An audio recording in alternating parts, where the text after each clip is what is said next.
Former des autorités et les leaders sur les droits des femmes et les lois y relatives, tel est l'objectif d'un atelier de formation de 2 jours du 2 au 3 octobre 2024 organisé par l'Union des femmes de médias pour la paix, IFMP en sigle. L'activité s'est déroulée dans la salle de conférence de la PNC à Kimanga, à mairie d'Uvira. Selon la coordinatrice de l'IFMP, le but est de créer un environnement sûr et inclusif pour toutes les femmes en luttant contre les normes sociales et les coutumes rétrogrades qui entravent l'exercice de leurs droits. On écoute Madame Joséphine Mugoubi, coordinatrice de l'IFMP. À son côté, le maire de la ville d'Uvira, M. Kizamouato, a salué l'engagement de l'IFMP et a promis son soutien à cette initiative. On l'écoute. Madame, bonjour. Bonjour, chers confrères. Présentez-vous. Je suis Joséphine Mugoubi, coordinatrice de l'Union des femmes de médias pour la paix, aussi de la province de Sud-Kivu. Merci madame. Aujourd'hui, vous organisez un atelier, on dirait de 2 jours. Que pouvons-nous retenir de cette activité? Oui, comme vous l'avez dit, nous organisons un atelier, c'est juste une session de formation de 2 jours en faveur des autorités politico-administratives, coutumières et religieuses, mais aussi des leaders femmes et jeunes, dans l'objectif de les former pour qu'ensemble nous pouvons arriver à créer un environnement sûr et inclusif de femmes en défendant leurs droits. En parlant de femmes, je vois de filles et de femmes. On s'est rendu compte qu'il y a certaines choses qui sont ignorées, parfois négligées dans nos communautés, alors que ces choses ont beaucoup plus de l'impact dans l'épanouissement de la jeune fille et de la femme. Il y a certaines coutumes rétrogrades qui persistent, il y a certaines normes sociales qui persistent, et ça fait à ce que cette femme, cette fille n'arrive pas à jouir de ses droits comme il faut. Et nous, en tant qu'Union des femmes de médias, à travers notre mini-projet, briser les coutumes rétrogrades pour une sécurité inclusive, on se dit qu'il faut d'abord rappeler les tenants du pouvoir, les former sur les droits des femmes et les lois relatives, pour voir si on peut arriver à atténuer ces coutumes rétrogrades des normes sociales qui freinent le développement de la femme. Et quel est ce lien dont vous établissez entre la sécurité, dont il est question dans votre mini-projet, et les coutumes rétrogrades dont il est question? En fait, en parlant de la sécurité, chers journalistes, on voit tous les aspects de la vie. Lorsque ces droits ne sont pas respectés, on n'est pas en sécurité. On ne parle pas de la sécurité lorsqu'il n'y a pas de coups de balle. Ce n'est pas ça, cette sécurité. C'est pourquoi, avec le programme de SECH, on dit dans la nouvelle sécurité. Donc, il y a une autre approche de la sécurité. Une sécurité qui prend en compte tous les aspects de la vie. Une sécurité qui prend en compte toutes les catégories de personnes. Lorsque je suis malade, je ne suis pas en sécurité. Lorsque mes droits sont bafoués, je ne suis pas en sécurité. C'est pourquoi on s'est rendu compte que la femme n'est pas en sécurité à Uvira, car il y a plusieurs aspects de ses droits qui ne sont pas respectés.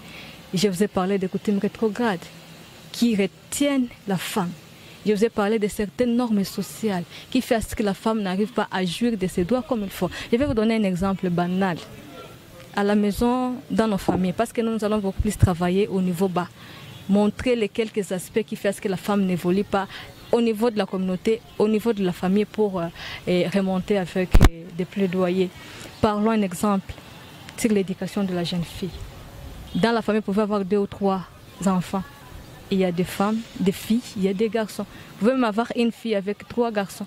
Mais vous vous rendez compte, avant d'aller à l'école, c'est la fille qui doit faire les tours dans la maison. Elle doit puiser de l'eau, elle doit torchonner, elle doit faire les vaisselles. Il doit faire des lessives chaque jour avant d'aller à l'école. Mais les garçons se réveillent, se lavent et partent à l'école. Et tous vont à l'école. La plupart des fois, cette fille arrive en retard à l'école.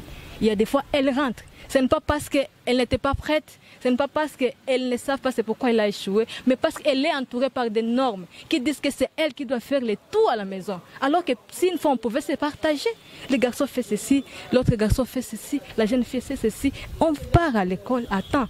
Mais comme ce sont des normes qui disent que ce sont des femmes qui doivent faire ça, voilà que cette fille se trouve dans des situations dans lesquelles elle doit toujours subir des conséquences. Ce sont des petites choses. Nous les négligeons dans nos ménages. Alors que ces petites choses ont des conséquences, je dis bien, sur l'épanouissement de la jeune fille et l'épanouissement de la femme. Et selon vous, qu'est-ce qu'il faut faire? Ce qu'il faut faire, c'est ce que nous sommes en train de commencer. C'est notre première activité. Et nous le faisons avec des autorités. Nous allons aller vers la communauté. Nous allons organiser plusieurs activités, plusieurs formations, plusieurs émissions aussi publiques émissions radiophoniques, dans le cadre de sensibiliser la population, mais aussi dans le cadre d'amener les autorités à faire respecter certains droits qui sont jusqu'à présent bafoués. Vous savez, c'est pourquoi nous parlons de la masculinité positive. Ça, c'est une masculinité positive. Lorsque nous allons comprendre que ceci, ce n'est pas seulement une attribution de filles. Il y a des lois. Aucune loi ne parle que c'est juste la fille qui doit faire tout ça. Mais c'est juste de comprendre que non, ce n'est pas ça, c'est une façon de ne pas donner la fille le temps aussi de travailler. Essayons de voir comment de partager des choses à la maison. Et ça commence dans nos familles. Ça ne demande rien à part prendre conscience et aller en action. C'est-à-dire que nous allons montrer, peut-être qu'il y a des parents qui ne savent pas et qui pensent que c'est normal, mais le fait de les éveiller, ils vont comprendre, donc nous sommes en train de piétiner sur les droits de notre fille, surtout les droits à l'éducation, parce que ne nous donnez pas le temps de se mettre en ordre à l'école, de revoir ses cours. Il y a plusieurs exemples chez les journalistes, je prends juste un seul exemple. Que sera-t-il de l'implication de cette jeune fille ou cette femme dans ces programmes pour que les résultats escomptés puissent être retrouvés comme vous l'attendez? C'est ce que je viens de dire, que les mini-projets en question a prévu plusieurs activités. Et il y a des activités qui seront réalisées avec des femmes, avec des filles, comme avec des hommes et avec des autorités. Et là, au niveau des jeunes filles et des femmes, nous allons les sensibiliser. Nous allons organiser des émissions publiques, comme je l'ai dit tantôt. Nous allons organiser des tables rondes, nous aurons aussi des émissions de sport, de sensibilisation, dans le cadre de montrer à la population que ce n'est pas ça. Il y a une autre façon de faire pour que cette fille se retrouve dans la sécurité. Et surtout les parents. Parce que là, ce n'est pas à la fille de juger. Parce qu'elle, c'est une petite fillette, c'est peut-être un enfant à la maison. Mais c'est ça, c'est pourquoi j'ai dit, c'est pourquoi je parle de femmes et des hommes. Là, je vois des parents. Il faut sensibiliser les parents, montrer aux parents que ce que vous faites, ce n'est pas ça. Il faut distribuer, partager des tâches ménagères à tous les enfants. Et là, je vous dis que c'est un aspect. C'est pourquoi nous avons globalisé. Nous avons parlé des normes sociales et des coutumes rétrogrades, parce qu'il y en a plusieurs.